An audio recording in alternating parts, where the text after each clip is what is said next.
नमस्कार दोस्तों, स्वागत है आपका विज्ञप्ति पीसीएस में।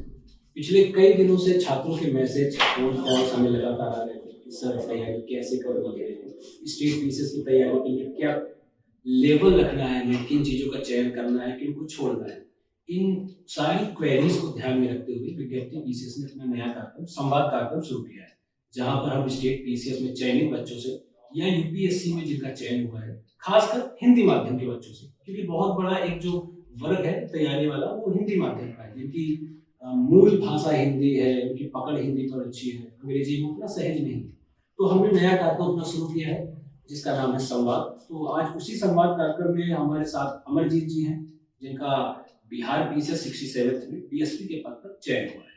तो चलिए आइए अमरजीत भाई से बात करते हैं। अमरजीत जी, सबसे पहले तो आपको ढेर सारी बधाई। बहुत बहुत धन्यवाद। और आपका परिचय, जैसे आप रीवा से हैं बेसिकली, तो आप रीवा से हैं और कितने समय से आप तैयारी कर रहे हैं? तैयारी करते तो मुझे लगभग 3 से 4 साल हो गए। 2019 में मेरा ग्रेजुएशन हुआ और लास्ट ईयर में जब मैं था तब से प्रिपरेशन करना स्टार्ट कर दिया। प्रारंभिक तौर पर मेरा फोकस यूपीएससी पे था, इसलिए मैं 2 अटेम्प्ट जिस तरीके से यूपीएससी होती है और सेकंड अटेम्प्ट में मैं मेंस क्लियर हुआ, कुछ मार्क्स से मेरा इंटरव्यू कॉल रह गया। तो उसके बाद फिर मैं स्टेट पीसीएससी को परेशान हुआ। तो मैं बीपीएससी में मेरा पहला प्रयास। तो अमरजीत जी, एक क्वेश्चन है मेरा कि आप जैसे मूल रूप से एमपी के हैं, रीवा जिले के रहने वाले हैं। आपका जो एमपी क्षेत्र है ना, आपने एमपी पीसीएस को चुना और सीधे आप बिहार पीसीएस एक अलग स्टेट पे चले गए, रीजन कोई विशेष? नहीं, हम जैसे जिस यूपीएससी की तैयारी करते हैं वो अखिल भारतीय सेवा होती है। तो अखिल भारतीय सेवा के लिए आपको कहीं भी भेजा जा सकता है। तो इस माइंडसेट से तो हम दिल्ली आए ही थे कि हमको कहीं भी सेवा करने का मौका मिला, हम सेवा करेंगे। रही बात बिहार पीसीएस के लिए, तो एक तो इसका पैटर्न अनुकूल होना यूपीएससी के पैटर्न के लिए। तो दूसरा ये है कि हमारे यहाँ से बिहार ज़्यादा दूर नहीं है, 300-400 किलोमीटर की दूर है। प्रयागराज से बॉर्डर लगता है रीवा। और जिस प्रकार का समाज, जिस प्रकार का कल्चर, जिस प्रकार का भूगोल रीवा में मिलता है, सेम ही बिहार में मिलता है। तो मैं कई बार नहीं, जैसे मेंस और प्रीलिम्स इंटरव्यू के दौरान मैं बिहार गया, तो मुझे वहाँ और अपने यहाँ लगा ही नहीं कि कुछ अंतर है। तो मैं बिल्कुल कंफर्ट हूँ बिहार में सेवा देने के लिए। चलिए, बढ़िया है। मेरा पहला प्रश्न जो है आपसे वो तैयारी को लेकर के है कि बहुत सारे स्टूडेंट्स में जो नए बच्चे होते हैं, खासतौर से हिंदी माध्यम के, उनकी सबसे बड़ी जो समस्या होती है रिसोर्सेस को लेकर के होती है कि रिसोर्सेस क्या रखने हैं, ऑनलाइन चुनना है या ऑफलाइन चुनना है। पहली सबसे बड़ी समस्या तो हमको यहाँ पर इस समय आ गई है, क्योंकि कोरोना के बाद हम सभी ये चीज़ देख रहे हैं कि ऑनलाइन मार्केट बूम कर गया है। फिर ऑनलाइन मार्केट बूम करने के साथ बहुत सारा कचड़ा कंटेंट भी उसमें उपलब्ध हो गया है। भाई आप क्योंकि जस्टिफाई नहीं कर पाते हो, आप नए होते हो, आपको पता नहीं चलता है कि ये बेहतर है या वो बेहतर है। तो बेसिकली आपने ऑनलाइन प्रेफर किया या फिर ऑफलाइन स्टडी को ज़्यादा प्रेफर किया? मैंने दोनों का उपयोग किया। किसी भी छात्र को प्रिपरेशन करनी है तो आजकल ऑनलाइन को तो इग्नोर नहीं कर सकते, क्योंकि कचरा जरूर है लेकिन क्वालिटी कंटेंट भी नहीं होता ऑनलाइन। तो और मैंने ऑफलाइन क्लासेस भी ली। तो बेसिकली चाहिए क्या कि आप ऑफलाइन क्लास ले लें, उसके बाद आप ऑनलाइन इंटरनेट का प्रयोग जरूर करें, लेकिन हाँ उसमें दिखाओ से बचें। आप ये ध्यान करें कि आपके लिए क्या सही है। आप 1-2 चैनल या जो चैनल आपको उपयुक्त लगता है आप वो चैनल उपयोग में लाएं और उसी में फोकस करें। सबसे बड़ी बात है उनको विश्वास करें। ये नहीं कि आप 10 दिन फॉलो किए और फिर दूसरे को भी। आप विश्वास बनाएं और उसके बाद आपके अनुसार जो सही लगता है वो आप, और सिलेबस की जो मांग है और कंपटीशन की जो मांग है उसके अनुसार उन पर विश्वास बनाए रखें। और ऑनलाइन और ऑफलाइन दोनों के मध्य बैलेंस बनाते हुए तैयारी करें। आपको निश्चित तौर पर ऑनलाइन कंटेंट से फायदा होगा। ठीक है। अच्छा, मेरा जो आपसे दूसरा प्रश्न है वो ये है कि जो रिसोर्सेज में आपने किताबें चुनी, जैसे हिस्ट्री की हो गई, पॉलिटी की हो गई, तो ये आपने कौन कौन सी बुकों का चयन किया? खास तौर से इस चीज़ को ध्यान में रखते हुए बताइए जो नए बच्चे हैं, क्योंकि एकदम से नए बच्चे अगर बल्कि चीज़ें उठाएंगे तो शायद समझना मुश्किल हो जाएगा। तो थोड़ा इस पर आप कुछ। रिसोर्सेज की जहाँ तक बात है तो मैं नए बच्चों से मतलब जो थोड़ा पुराने लोग उनसे भी कहना चाहूंगा कि दिखाव से बचें। रिसोर्सेज में ज्यादा रिसोर्स पकड़ने के चक्कर में आदमी मूल चीज को पीछे छोड़ देता है। जैसे मैं अपना उदाहरण देता हूँ। मैंने लक्ष्मीकांत कभी नहीं पढ़ी और ऐसा नहीं कि मतलब बिहार पीसीएस के लिए मैंने यूपीएससी में थ्रू आउट 3 बार 100% स्कोर किया जीएस में, तो लक्ष्मीकांत को उसमें पूरी योगदान होता है। मैंने लक्ष्मीकांत नहीं पढ़ी, मैंने स्पेक्ट्रम नहीं पढ़ी, लेकिन उसके अलावा जो कंटेंट मैंने पढ़ा उसको विश्वास दर्शाया कि हाँ यही है जो सिलेक्शन दिला सकता है। तो लक्ष्मीकांत ना पढ़ना एक रिस्क है, लेकिन लक्ष्मीकांत के स्थान में आप क्या पढ़ रहे हैं ये भी तो आपके ऊपर निर्भर करता है। तो मेरा नए छात्रों से या कोई और छात्र से या पुराने छात्रों से भी यही सुझाव रहेगा कि आप अपने नोट्स बनाएं, स्वयं के नोट्स बनाएं और उसको आप बार-बार वही पढ़ें और स्टिक करें उसी पे और उसको उस नोट्स के ऊपर विश्वास दर्शाएँ। जितना विश्वास आप अपने ऊपर दर्शाते हैं, उतना नोट्स के ऊपर दर्शाएँ। तो आपको निश्चित तौर पर फायदा मिलेगा इससे। रही बात कंटेंट की, तो हिस्ट्री के लिए मैंने अपने मेडिकल साइंस कोचिंग के लिए ही नोट्स पढ़े थे और पॉलिटी के लिए मैंने राजेश मिश्रा सर की पुस्तक उपयोग की थी और इकोनॉमी के लिए आप कोई भी बेसिक मटेरियल यूज कर सकते हैं मार्केट में। और बिहार पीएससी के प्रीलिम्स के लिए मैंने केवी सिन्हा और संजय सिंह सर के एटलस प्रयोग में लाए। मेरा जो तीसरा प्रश्न है आपसे, वो पीटी और मेंस को लेकर के है, क्योंकि बहुत सारे बच्चों में कंफ्यूजन रहता है कि पीटी और मेंस को एक साथ किया जाए या पहले पीटी किया जाए फिर मेंस किया जाए। इसको लेकर के जो डायलेमा है लोगों में, उसको आप थोड़ा सा दूर करिए कि पीटी और मेंस एक साथ करना चाहिए या अलग अलग करना चाहिए, कैसे करना है बेसिकली इसको। बेहतर तो ये रहेगा बैलेंस। जैसे अब बुद्ध का जो मध्यम मार्ग है, वो हमको लगता है जीवन में कोई भी समस्या हो तो समाधान वो स्वयं दे देता है। बैलेंस, आप पीटी और मेंस को ना तो एक को लेके चले ना कि मेंस को लेके चले, आप बैलेंस बनाएं। प्रारंभिक तौर पर मेरा मानना ये है कि मेंस पे आप फोकस करें और मेंस में क्या है, फैक्ट्स को आप इग्नोर ना करें, क्योंकि आजकल मेंस में भी क्या हो रहा है, अगर आप फैक्ट्स लिखेंगे तभी नंबर मिलेंगे, तो वो जैसे ही फैक्ट्स पढ़ेंगे आप पीटी की तैयारी हो जाएगी। तो आप फोकस करें मेंस और फैक्ट्स को भी ध्यान रखें, पीटी की स्वयं तैयारी होती जाएगी आपको और जब एग्जाम पास में आ रहा है तो आप 15-20 दिन 25 दिन पहले आप पीटी में लग जाए और उसके बाद मेंस की, जब भी आपका मेंस हो मेंस थ्रू आउट प्रिपरेशन करें। मेरा इसी पर एक प्रश्न है कि जो बहुत सारे टॉपर सजेशन देते हैं कि पीटी और मेंस के नोट्स सेपरेट बनाए जाए, जैसे हिस्ट्री के नोट्स बनाइए, पॉलिटी के नोट्स बनाइए। कई बार क्या होता है, आप लेंथी बुक्स होती है, हैवी मटेरियल, आप रमेश सिंह पढ़िए, हैवी बुक है, पॉलिटी के लक्ष्मीकांत या स्पेक्ट्रम, उनके एवज में भी अगर आप कोई दूसरी बुक पढ़ते हैं, क्योंकि कंटेंट तो वही है, तो उसकी जो क्वालिटी होगी वो वैसी ही होगी। उन बुक्स को पढ़ करके उनके शॉर्ट नोट्स बनाना, क्या आपने ऐसा कुछ किया? क्योंकि बहुत सारे टॉपर्स कहते हैं ना कि आप 10 पेज को एक पेज में कर दीजिए, 20 पेज को एक पेज में कर दीजिए, क्या ये संभव है? और अगर संभव है तो कैसे? मैंने शॉर्ट नोट्स नहीं बनाए थे, ना प्रीलिम्स के ना मेंस के, लेकिन हाँ अगर ऐसा आपको लगता है, लास्ट मोमेंट में क्या होता है ना, जब प्रीलिम्स होता है तो जरूरी हो जाता है फैक्ट्स को रिवाइज करना, तो आप ऐसा शॉर्ट नोट्स आपके पास हो प्रीलिम्स का और मेंस को, तो वो निश्चित तौर पर लाभ प्रदान करता है। और इस संदर्भ में आप देखेंगे जैसे अनुभव सर ने बनाए आर के लिए हिस्ट्री के नोट्स, तो वो शानदार है, आप ऐसे मटेरियल्स का उपयोग कर सकते हैं, लेकिन ये है कि आप विश्वास दर्शाएं कि हाँ ये मटेरियल सफिशिएंट है, मैं इनके ऊपर मतलब इनके ऊपर विश्वास कर सकता हूँ, और जब आप विश्वास कर सकते हैं इन मटेरियल का उपयोग कीजिए, आपको फायदा पहुंचेगा। लेकिन हाँ, तैयारी के प्रारंभिक तौर पे आप इस ऐसे मटेरियल से बचें, जब आपके कॉन्सेप्ट क्लियर हो जाए, आपके दिमाग में एक खाका तैयार हो, उसके बाद लास्ट मोमेंट में आप ऐसे कंटेंट उपयोग कर सकते हैं, प्रीलिम्स के संदर्भ में विशेष तौर पर। तो मेंस को लेकर के, जैसे अभी बहुत सारे बच्चे हमारे ग्रुप में जो है वो यूपीएससी की भी तैयारी कर रहे हैं, क्योंकि उनको जो सबसे बड़ी समस्या आ रही है वो मेंस को लेकर के आ रही है। बेसिकली मेंस में क्या है कि लिखना है, आंसर राइटिंग है, ऑप्शनल है, जीएस के 4 पेपर है, ऐसे ये सारी चीजें। ऑप्शनल जैसे सब्जेक्ट का चयन किस आधार पे करें, कैसे करें? क्योंकि देखिए बहुत सारे टीचर्स ये कह देते हैं कि इंटरेस्ट पर करिए, पर मैं जहाँ तक देखता हूँ यूपीएससी, आपको एग्जाम निकालना है तो इंटरेस्ट बहुत मैटर नहीं करता है, क्योंकि बहुत सारे सब्जेक्ट हमने नहीं पढ़े होते हैं, ज्योग्राफी नहीं पढ़ी होती है, पॉलिटी नहीं पढ़ी होती है, उसके बावजूद भी हम उस सब्जेक्ट को पढ़ते हैं और बेहतर करने लगते हैं। तो इस पर जो ऑप्शन के चयन पर है, उस पर कुछ बताइए। ऑप्शन के चयन में आपको कई फैक्टर्स को ध्यान में रखना होता है, इंटरेस्ट एकमात्र तो फैक्टर मुझे नहीं लगता हो सकता है। और मेरा ऐसा मानना है कि ह्यूमैनिटीज के सारे सब्जेक्ट रुचिकर हैं, तो जैसे ही कोई बोलता है कि इंटरेस्ट नहीं आता इस सब्जेक्ट में, तो मुझे लगता है ऐसा नहीं है। अगर मान लीजिए हिस्ट्री के प्रति आपका इंटरेस्ट नहीं होता, तो पेपर वन में तो यूपीएससी जीएस में पूरा हिस्ट्री है, पढ़ना तो आपको पड़ेगा ही, प्रीलिम्स में हिस्ट्री, बच नहीं सकते आप किसी चीज से। तो इंटरेस्ट एक फैक्टर हो सकता है। और आप जीएस में भी देखेंगे, आज तक जीएस भी जिस डेप्थ में मांग करता है, तो वो ऑप्शन के बराबर ही पढ़ना हो जाता है। हिस्ट्री में ऑप्शन में थोड़ा बहुत कम हो सकता है, लेकिन पढ़ना बहुत पड़ता है। ठीक यही चीज आप पॉलिटिकल साइंस और गवर्नेंस में देख सकते हैं, डेप्थ में क्वेश्चन पूछा जाता है। तो इंटरेस्ट प्लस स्कोर, कैसा स्कोर करता है, मैटर करता है, स्कोर कैसे करता है।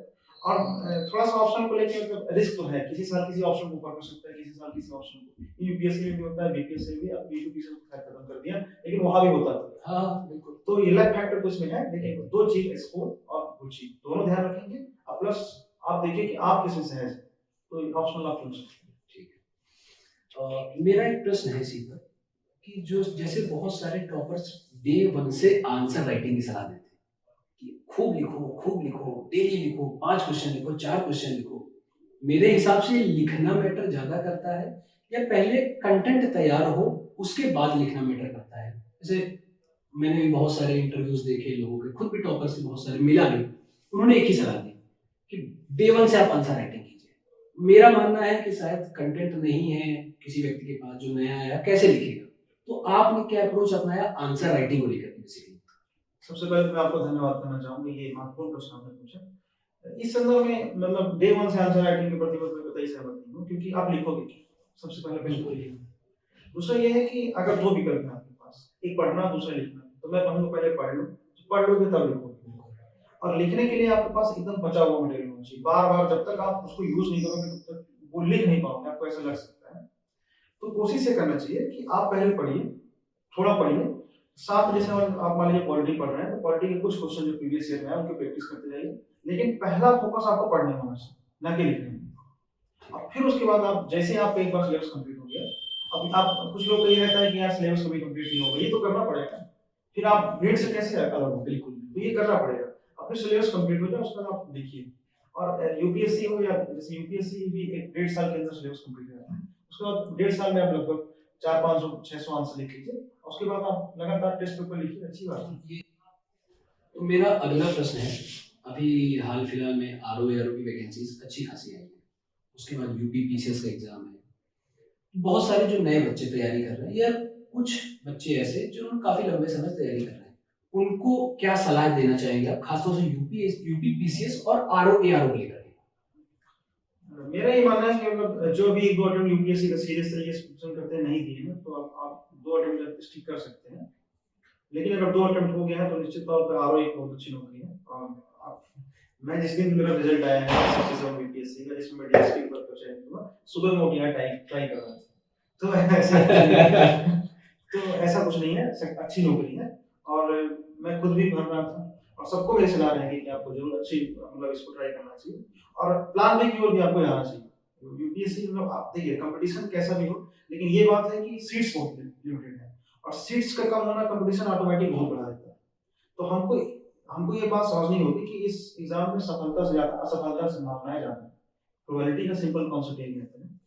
तो किसी को इसको ईगो में नहीं लेना चाहिए कि किसी के साथ ऐसा हो सकता है। हमारे साथ कई ऐसे विद्यार्थी है, मतलब सहपाठी है, जो बहुत मेहनती है और मुझसे कहीं ज्यादा योग्य है, लेकिन चयन नहीं हो पाया। तो कोशिश करना चाहिए कि 2 अटेम्प्ट के बाद आपको प्लान बी को जाना चाहिए, और प्लान बी में आरओ और यूपीपीसी से बेहतर क्या हो? बिल्कुल स्टेट की सर्विसेज हाँ, है। बिल्कुल शानदार नौकरी जी, कोई डाउट नहीं।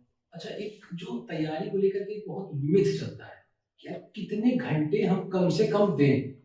जैसे बहुत सारे स्टूडेंट्स ऐसे होते हैं जिनका एकेडमिक बैकग्राउंड बहुत स्ट्रांग होता है, 6 घंटे 8 घंटे पढ़ के निकाल लेते हैं। बहुत सारे स्टूडेंट्स ऐसे होते हैं जिनका एकेडमिक्स अच्छा नहीं होता है, मेहनत कर रहे होते हैं।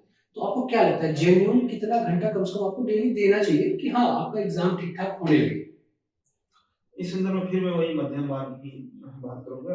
ना तो बहुत ज्यादा पढ़ें, क्योंकि आप एक दिन में अगर 16 घंटे मान लीजिए पढ़ लिए, हालांकि पॉसिबल नहीं है, वो तो पॉसिबल नहीं है। अगले दिन आप 1-2 घंटे पढ़ोगे तो ले देखिए मामला 8 आते ही आते। तो बैलेंस बनाओ। अब एक अगले दिन नहीं पढ़े तो रिजल्ट टूट गया आपका।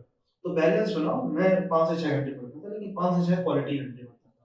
तो आप 5 से 6 ज्यादा से ज्यादा 7-8 जा सकते हो, और अपने आप को समय दो, लोगों से बात करो, एक ग्रुप बनाओ, उनसे बातें करो। और कुछ चीजें ऐसी हैं ना जो पढ़ के नहीं क्लियर हो सकती, कुछ कॉन्सेप्ट ऐसे होते हैं जो आप बार बार लोगों से बात करोगे या अपने ग्रुप में तो ज्यादा चीजें क्लियर होंगी। तो कोशिश करो 5 से 6 घंटे आप स्ट्रिक्ट कंटेंट से पढ़ो, किताबों से पढ़ो, और उसके बाद आप कुछ चीजें बाहर से एनवायरनमेंट से सीखो। ऐसे करके 8 घंटे हो जाए, 8 घंटे सफिशिएंट एग्जाम निकालने के लिए।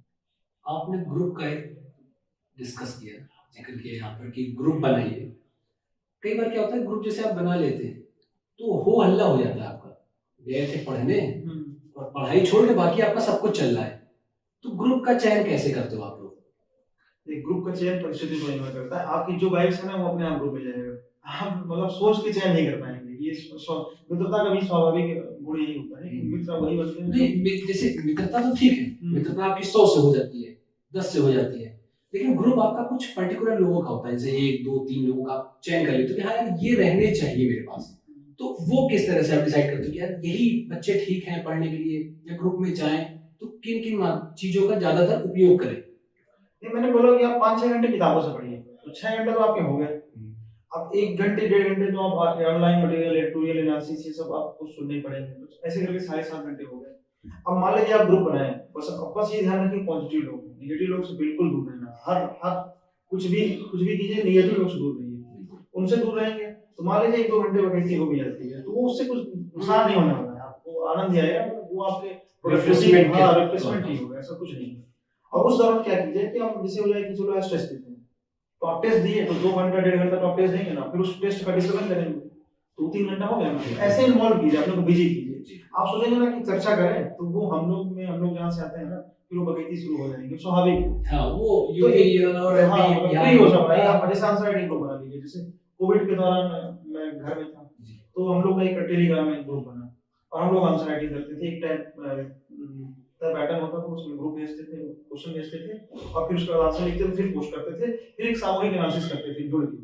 तो ऐसा रहेगा तो आप कैसे विषयांतर हो सकते, नहीं हो सकते। योजना नहीं निर्मित तब विषयांतर होंगे, और अगर मान लीजिए कहीं कहीं विषयांतर हो भी जाए तो उसको पॉजिटिव मिले, वो अच्छा ही है, बुरा नहीं है। अभी आपने बताया कि जब आप ओटीआर कर रहे थे, जिस दिन रिजल्ट आया, वो एक्चुअली जो फीलिंग होती है, वो कैसी थी फीलिंग? कि जब रिजल्ट में अपना नाम लिखा पीडीएफ में, तो क्या फील हुआ अंदर से कि मेहनत सफल हुई? क्या फील हुआ?